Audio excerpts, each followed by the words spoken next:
সকল দর্শক বন্ধুদের রান্নাবাটির পক্ষ থেকে স্বাগত জানিয়ে শুরু করছি আজকের রেসিপি। আজকে বানিয়ে ফেলেছি থোড়ের ঘন্ট বড়ি দিয়ে।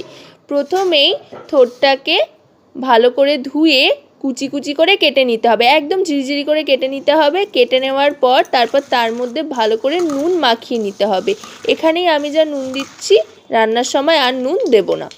এবার কড়াইতে সামান্য সাদা তেল গরম করে তাতে কালো জিরে ফোড়ন করে দিয়ে এবার নুন দিয়ে মেখে রাখা থোড়টা দিয়ে দিলাম। এই সব থোড়টা দিয়ে দিলাম। দেখুন মাখার ফলে কিন্তু এটা পরিমাণে অনেকটা অল্প হয়ে এসছে। এরকম ভালো করে এটাকে মেখে নিতে হবে। মেখে নিয়ে তারপরে এবার এর মধ্যে দিয়ে দিলাম হলুদ গুঁড়ো। হলুদ গুঁড়ো দিয়ে আবার একটু ভালো করে মিশিয়ে নিতে হবে। আর তেমন কিছু দেওয়ার নেই, নুন তো আগে দিয়েই দিয়েছিলাম। এবার সেদ্ধর জন্য ঢাকা দিয়ে দিলাম। মিনিট দুয়েক বাদে ঢাকনাটা সরিয়ে নিলাম। দেখুন এর থেকে কিন্তু জল বেরিয়েছে। এবার এই জলটা যতক্ষণ না শুকোচ্ছে ততক্ষণ পর্যন্ত ভালো করে ভেজে নিতে হবে।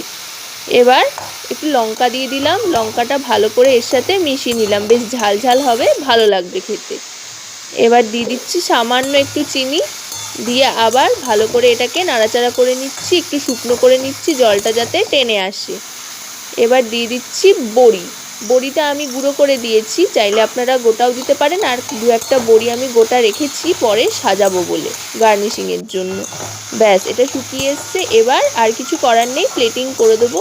তা আজকের রেসিপিটা আপনাদের কেমন লাগলো সেটা অবশ্যই আমাকে কমেন্টের মাধ্যমে জানাবেন। আর ভালো লাগলে লাইক, শেয়ার, সাবস্ক্রাইব করবেন। সাথে পাশে থাকা বেল আইকনটি ক্লিক করে দেবেন সবার আগে সমস্ত রকম নোটিফিকেশান পাওয়ার জন্য। আর রেসিপিটি যদি আপনারা ফেসবুকে দেখেন তাহলে অবশ্যই রান্নাবাটি পেজটিকে ফলো করে দেবেন।